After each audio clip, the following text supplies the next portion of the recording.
Good morning, everyone. My name is Josephine Sarouk, and yes, you got it right the first time. It's Baobab. I'm the managing director for Baobab Nigeria, which is a subsidiary of MTN Group. Baobab is into fiber infrastructure. We also have a mobility platform business as well, where we provide voice, SMS, roaming services to our partners.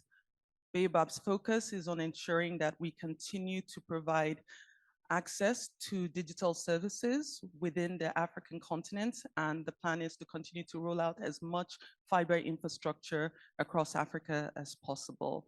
Currently, we have self-built about 85,000 kilometers worth of proprietary fiber, and we own over 108,000 kilometers worth of fiber across the African continent and growing.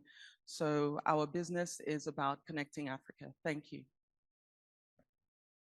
Thank you, Josephine. Okay, good morning. First, I'm really excited about the gender balance Yes. on this panel. For the first time, it's not a manual. Yeah, Johnson and Dewale, I hope you kind of know how it feels when you're in the minority. Yep. Welcome. But it's really great. Funke Okpeke, founder of Main One, which is now an Equinix company. Equinix is the world's leading digital infrastructure company with a presence with data centers in over, I have to say, 65 countries, more than 250 data centers in major cities, metros around the globe, all interconnected as a single platform with Equinix Fabric.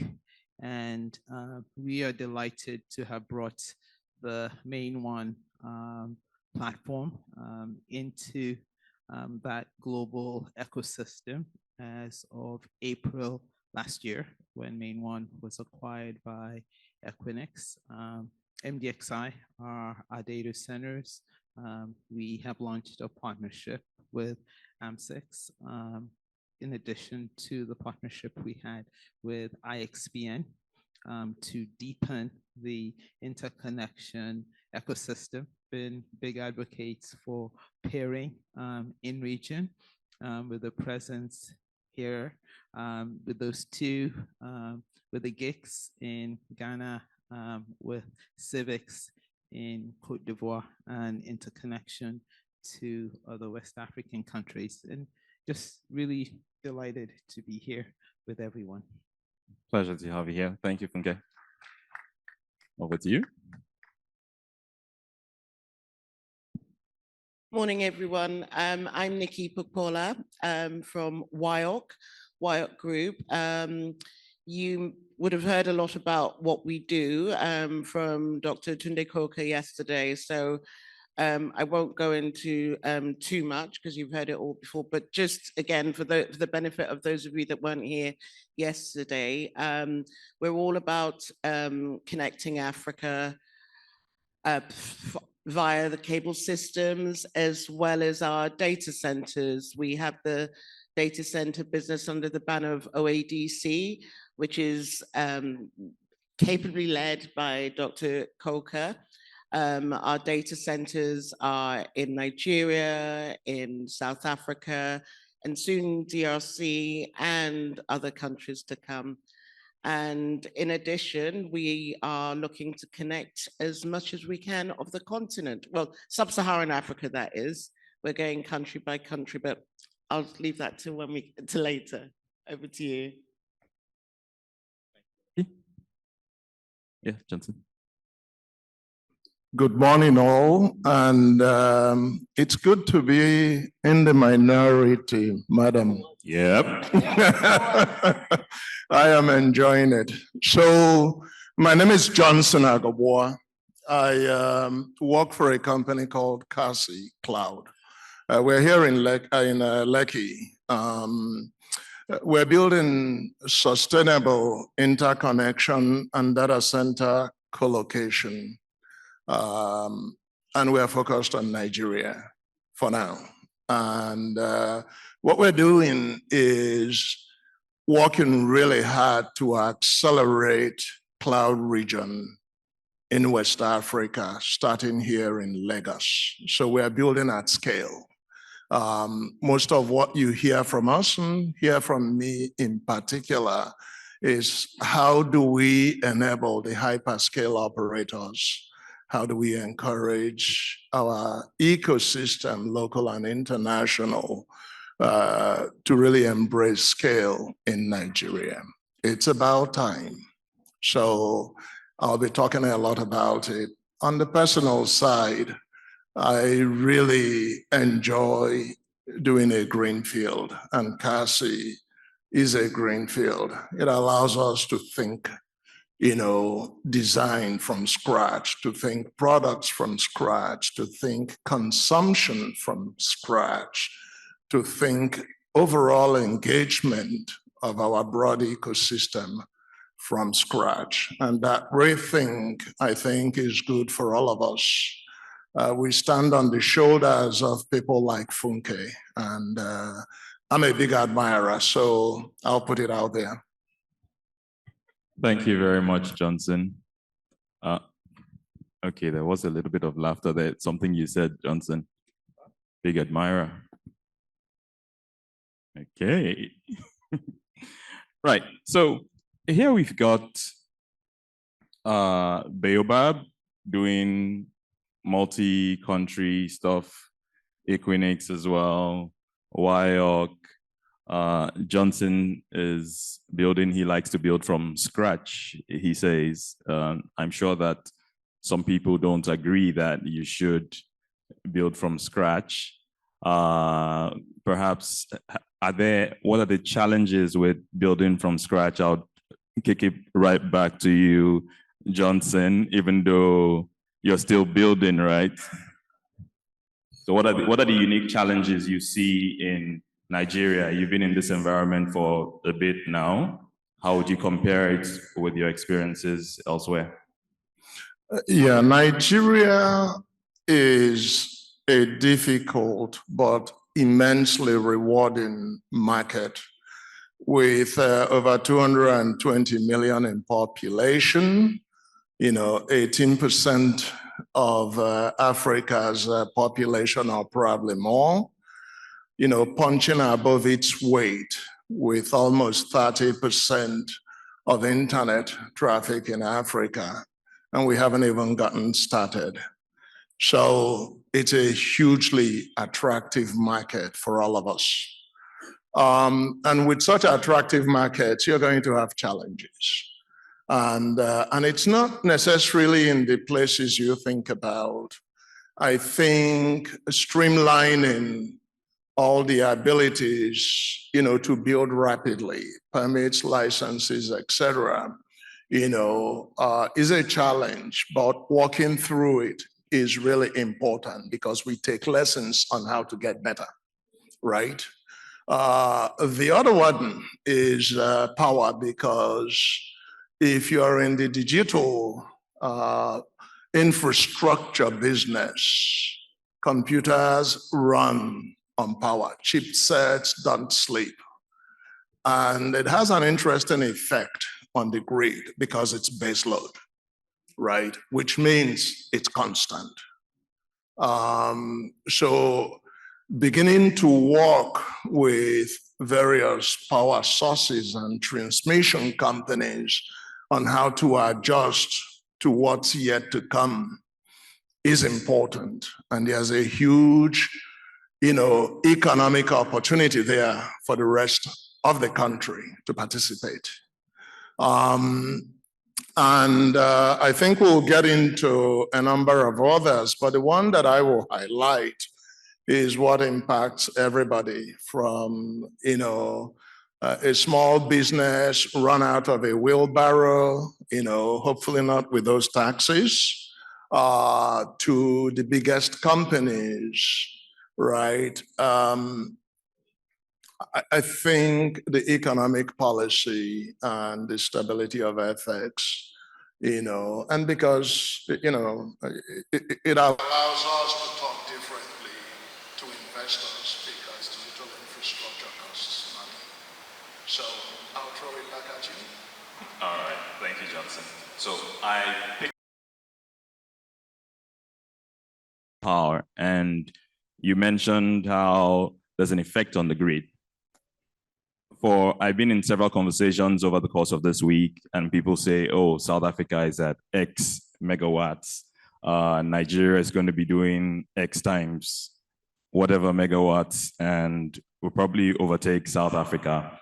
But what are we looking to do about generating more power? It looks like we're the power hungry sector, but we'll talk about it in a bit.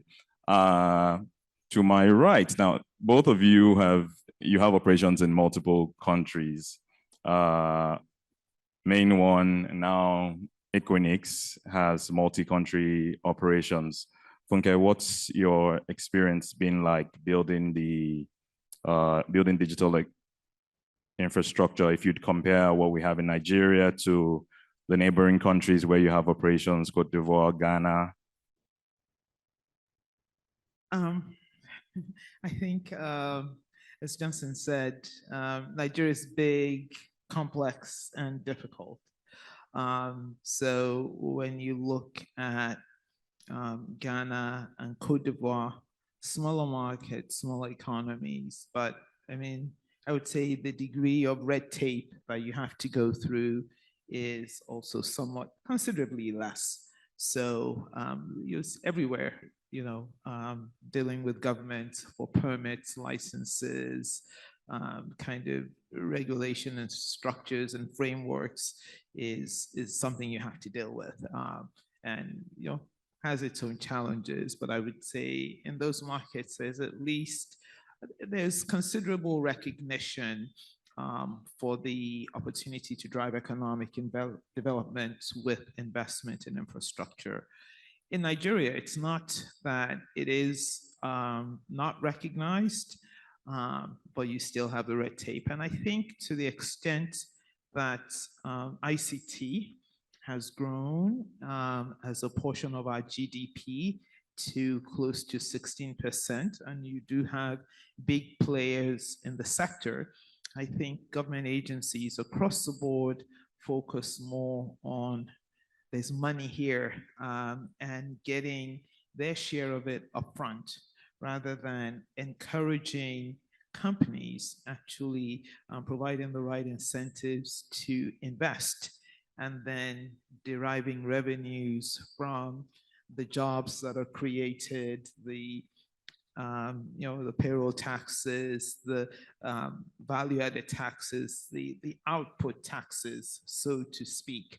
So I would say, if I were to contrast, not to say those markets are also not after taxes and things, but getting things done on the upfront side is a little bit easier, and you have just shorter periods, fewer agencies to get through, fewer random letters from agencies you never heard of saying, if you did not realize that you need to get my permission and pay some fees before you're able to do anything. So that's been our experience. Okay, thanks for sharing that. And so what I pick from that is Nigeria is big, the opportunity is big, but somehow in growing so big, we've built several structures that may be barriers to business at the scale that we could be doing it. So if you, for one moment, had a magic wand and you could say, you're given one wish, what would you do differently with the different, possibly bureaucratic structures that make it harder for Nigeria to maximize what we could be getting out of digital economy, even though we are doing some stuff, right? We're getting some gains. Well, clear to me, and it's not a main one answer, because as you know, our ownership and business focus is changing, but I also did the National Broadband Plan. But one of the constraints we face as a nation is not having an effective distribution network to get all the capacity landing on our shores and all our villages and institutions, academic institutions, local governments, hospitals, communities effectively connected to the internet. Now, this is the 21st century, the information age. How can you imagine learning healthcare services without effective access to the internet? So my one singular wish would be that we kind of, as private and public sector, put a moratorium on building all this disparate fiber that we're overbuilding in high net worth areas and where there's money to be made or the regulations are low, and really figure out how we build a robust shared digital network fiber that cuts across every local government, every community across the country with diversity of access built in. Open access, shared cost, shared operation. There needs to be governance, and then people could equip as they see fit. One, it will get access to our rural areas. It would enable licensed retail operators expand 4G services. I heard someone talking about 3G on the previous panel, expand 4G and even their 5G services. It would just increase the volume of information that people are able to consume. It would enable access to learning for our youth and also to job opportunities, regardless of where you are. Of course, they're supporting things that are required, such as electricity. But I think having that quality of connectivity around Nigeria today would truly change everything. I mean, we'd have to bring more content in country because you'd be serving so much. The operators will be delivering much more traffic. IXs would be interconnecting much more traffic.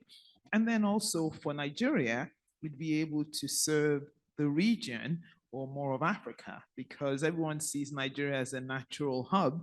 But if you don't have the infrastructure and the consumption here, it doesn't really play out. So that would be my one wish, that we get the country better connected, or put the infrastructure in that enables the country to get better connected. And I think we'd see wonderful things happen. All right, thank you. So it's a little early in the panel, and we've got the one wish from Funke. And I know the businessmen in the room are thinking, okay, how can we tap into that? I will go to Josephine, and simply because she talked about connectivity that goes across every local government. Now, Baobab may be new to a couple of people here, but we know it's MTN, right? So, Josephine, what do you see happening there if you were to help us grant Funke's wish? Opportunity there. Okay, so I completely 100% agree with Funke, and I think Funke's wish is actually Baobab's vision as well. You know, how do we ensure sufficient connectivity across Nigeria, especially to the rural communities and the underserved areas? And our belief is, in order for us to successfully be able to accomplish this, we can't do it without partnerships. I know that the panel prior to ours talked a lot about government's intervention. And yes, there needs to be a very strong handshake between governments as well as the private sector. So just to touch on your initial question to Funke about having a footprint across Africa and the difference, I look at my colleague, for instance, in Uganda, and how easy it is for them to roll out in Uganda, because the government has a uniformity around right-of-way access in Uganda, and it is next to nothing in terms of right-of-way charges.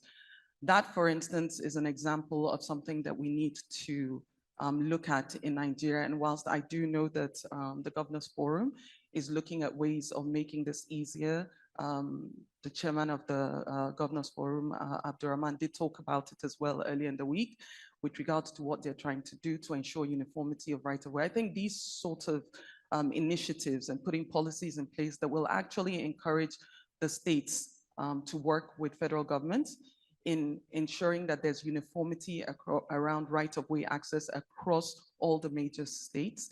We as private sector and infrastructure builders, we can have these visions, but if we do not have the support of the state, it will make it a lot more expensive and a lot more difficult for us to get to these rural communities.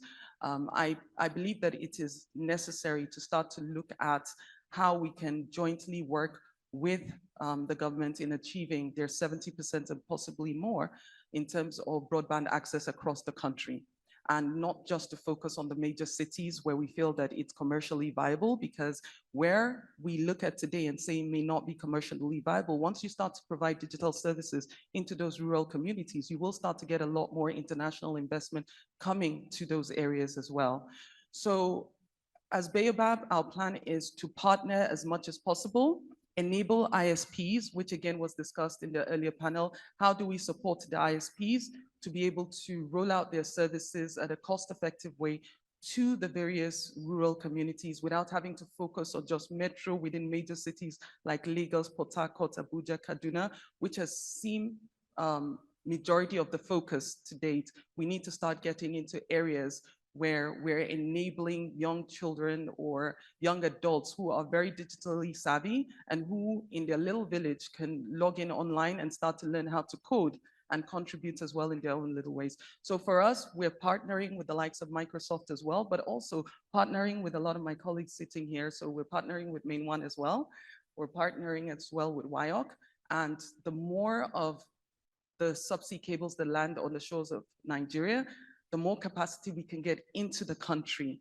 And in order for us to be able to do this, we really do need those policies that will enable it. I do have to appreciate NCC. They have done a lot in terms of trying to ensure that the policies are supporting the industry. However, there's still a lot more we can do. Thank you. Thank you, Josephine.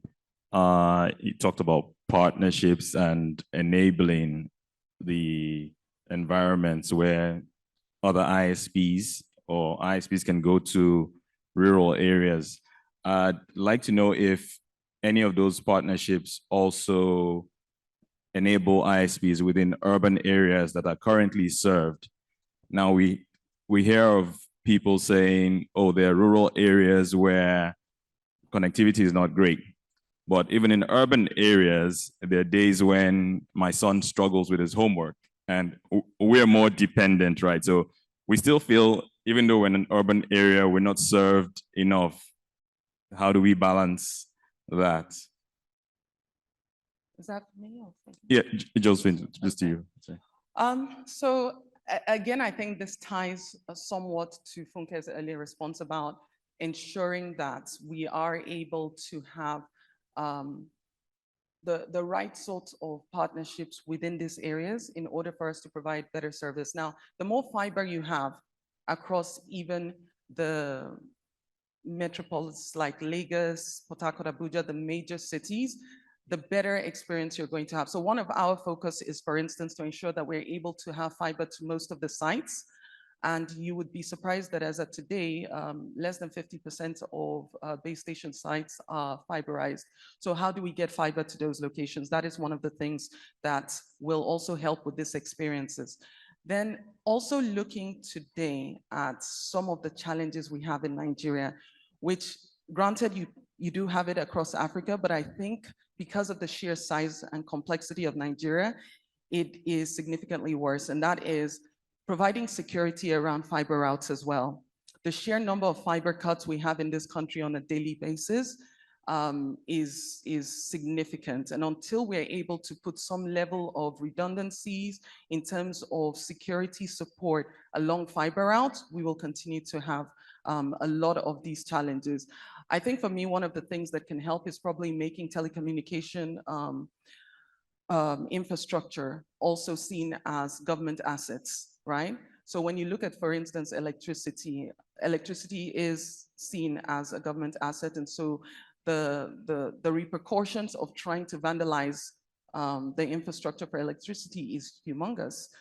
For telecommunication service, on the other hand, it seems to be a business now that some people have set up, just looking at how they can make money from vandalizing telecommunication services, and we're not yet getting as much traction as we should. I know that the industry has come together and a lot of discussions are happening with NCC. I think we will get better at it. It's a major focus area.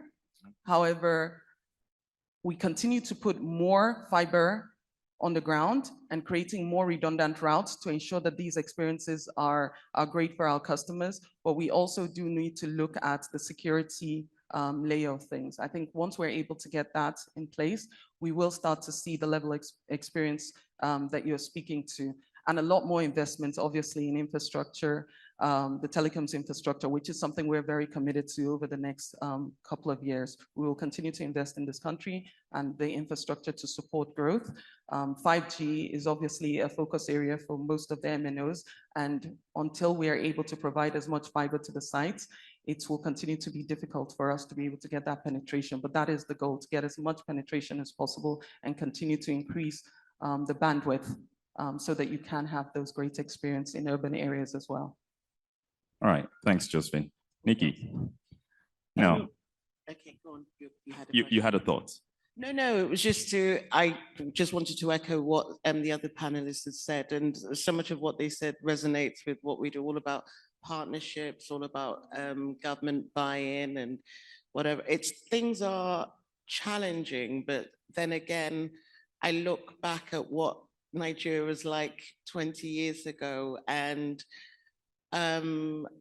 it's just amazing what has been achieved, but there's still so much more to be achieved. I'm showing my age here, but I recall when Sat3 landed, the first cable ever in 2001. And yeah, I was part of that. And it's a great journey. And when I look at what Funke has achieved as well, again, I feel I played some small part in their journey, or whatever it, when I was in another organization. It's amazing to see what's been achieved, but for our part, as WAC, we're all about connectivity. This is why I'm not talking about it's all about connectivity.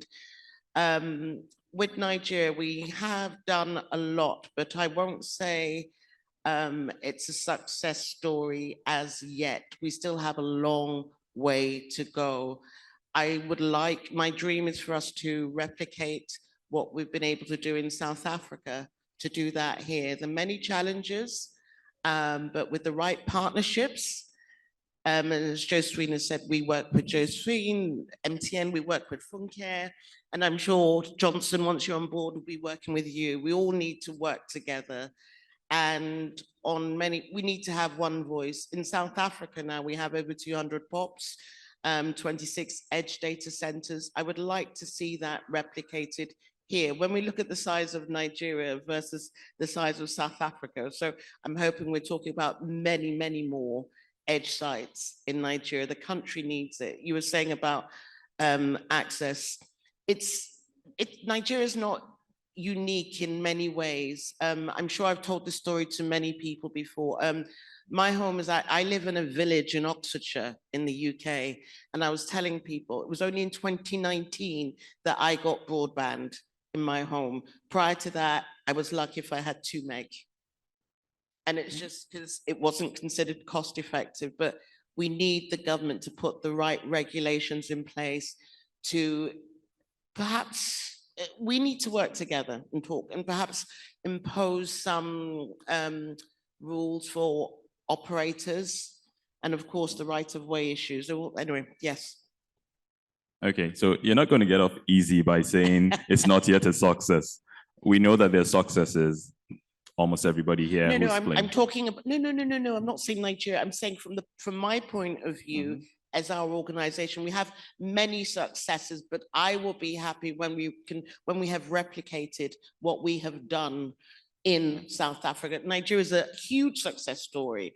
Look at what Funke has achieved. Look at what, it's a huge success. I'm just saying, from my point of view, I will say, yes, we have achieved when we've replicated what we've done in other markets. So I don't want to ask you to like share your secret sauce and stuff, but I know that some of what you've done is take existing assets and turn them around, right, for delivery of some of these services. Absolutely. And because we can't keep saying, oh, we heard earlier about not having multiplicity of digging for fiber and then having to pay right of way, having to secure them and stuff.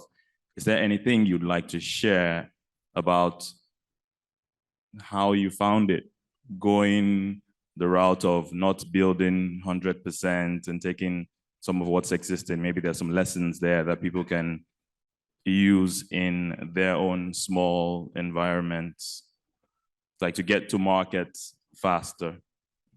It's been difficult, very, very difficult. Sometimes pricing is prohibitive because at the end of the day, it's all right building all these networks, but if they're unaffordable, what's the point? We need to make sure that the end users can afford to access it. But the only way we can do that, it needs to be cost effective and things are expensive. I will implore all partners to look at their pricing and people who hold infrastructure. We all need to try and work together to enable each other. It'd be great if it could be in one bucket and everyone could have a piece of it, but chances of that happening are low, but we all need to work together to see what we can do to improve pricing. At the end of the day, there's no point having a network in place that people can't go to. So I don't even know where to start. When you think right away, as you said, unfortunately, Nigeria is a federal, whatever, and each state has their own rules. It's been discussed a lot in the other panel. There's so many challenges in each state. How we get from one state to the other, what we do internally, land issues, and who owns what, and vandalism. It's tough, but we're getting there. Okay, so touching on pricing, I know Johnson, you have some thoughts there. But just hold the thought one moment. On pricing, do all the players, the industry players, as far as who's selling and buying, do we have all of the control? I know I've heard in the past about things like price floors and ceilings. Do we control all the factors in that area, or is there work for industry players to do to help the regulators understand what goes into those prices, and where there's room for stuff like wholesale, being able to bring down unit costs? So I've thrown that out there. Johnson, if you want to share your thoughts, or somebody wants to take that. I will actually ask the infrastructure team to opine on it. Anything to stimulate consumption is really critical for all of us. And my take there for us is we need a moonshot in digital infrastructure, and it starts with availability of capacity, availability of bandwidth to everywhere, urban areas, rural areas, and policies might differ, but incentive model to spur consumption must emerge. What could be a moonshot to get this done? And I think you've heard many of them already on this forum. Making sure that every fiber route, every trench dug is leveled a critical national infrastructure, which means if you tamper with it, there are consequences. Not necessarily, assigning it to government, but really treating it accordingly, right? But the bigger moonshot for me is, can we as a country commit that every school, every marketplace, every young person that wants to get on the internet can get basic internet access, period. So how many million are we, right? How many of us go to marketplaces? How many of us, have children in school, siblings in school, ourselves in school, right? And the villages. So that is a moonshot. How do we stimulate that consumption? And how does the government partner with the infrastructure providers to effect that? It's big, it's audacious, we should be rallying around those big ideas. Because if we stimulate consumption, it makes it easier for people to really, shift their spend towards digital consumption. It gives business model to, startups, it gives different business models to established providers that are laying that fiber, building that infrastructure, and not getting commensurate return on that. Got it. So it sounds like the more we're able to use these things, the lower the pricing can become, and then the government or all of us should figure out what we can do with these assets. I know that it looks like we've seen a shift towards financial usage of the infrastructure. So the fintechs seem to be using the infrastructure more these days. But you mentioned stimulating, and then on the other side, designating the infrastructure as critical national infrastructure so that it's protected. But is there a role to play in standardization? And Josephine, I'll ask you because I know you've got infrastructure all over the place. Is there a role for standardization? Or both of you want to take it?